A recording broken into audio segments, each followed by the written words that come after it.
केजरीवाल तो है जेल, केजरीवाल जी तो है जेल और संजय सिंह आते हैं वेल।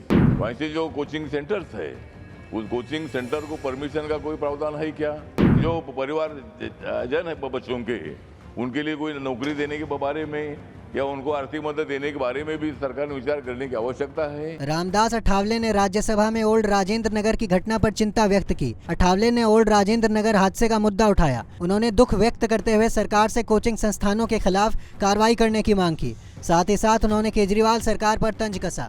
उप सभापति महोदय, जो दिल्ली में घटना घटी है ये बहुत बड़ी दुर्भाग्यपूर्ण है।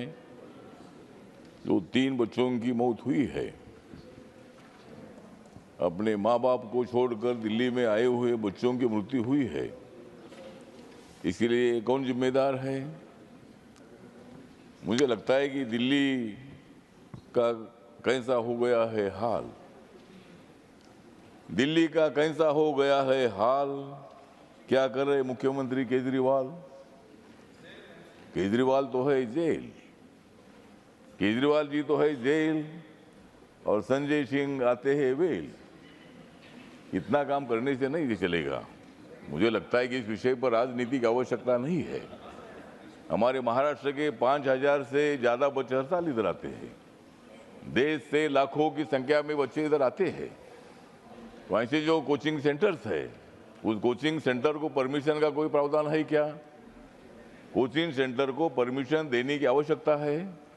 बेसमेंट में मतलब इसी तरह की तालाबंदी वहाँ होती है। वहाँ 3 बच्चे तो मर गए, लेकिन उसमें 35 लोग बच गए, मतलब उसमें से। लेकिन इसी तरह हादसे होते रहेंगे तो हमारा क्या होगा? देश काल का क्या होगा? बच्चों का भविष्य क्या होगा? और इसीलिए मुझे लगता है कि ऐसे कोचिंग सेंटर को परमिशन देने का प्रावधान होना चाहिए। हमारे HRD मिनिस्ट्री के माध्यम से हो या स्टेट गवर्नमेंट के माध्यम से हो, लेकिन इसी तरह बच्चों के बारे में हादसा होना अच्छी बात नहीं है। इसलिए मैं इतना ही बताना चाहता हूं कि जो ड्रेनेज सिस्टम है या पानी एकदम अचानक आता है। मैं मुंबई में रहता हूँ, बांद्रा में माननीय उद्धव ठाकरे जी भी यहाँ हमारे राव जी बैठे हैं। बांद्रा में मैं जहाँ रहता हूँ वहाँ भी इतना पानी आ गया, ये मेरी गाड़ी पानी में मतलब घूमने लगी। और अभी मेरी गाड़ी 3 महीना में उधर गैरेज में है।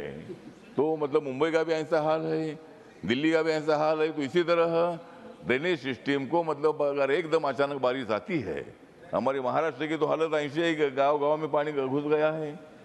इसलिए बाबा साहब अम्बेडकर जी ने नदी जोड़ने का प्रोग्राम भी पहले बताया था कि ज़्यादा पानी आएगा तो जहाँ कम पानी है वहाँ वो पानी जाना चाहिए और वहाँ पूर्व की परिस्थिति निर्माण नहीं होनी चाहिए।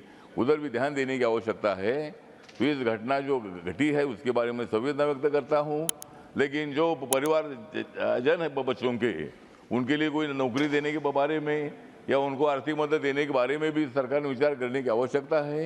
इतना ही मैं बताना चाहता हूँ। और 3 बच्चों को मैं आदरांजलि अर्पित करते हुए उनके फैमिली के दुख में मेरी जो रिपब्लिकन पार्टी है, रिपब्लिकन पार्टी ऑफ इंडिया की तरफ से हम उनके दुख में शामिल होते हैं। इतना ही बोलकर मैं मेरे 2 शब्द खत्म करता हूँ। जय भीम, जय भारत।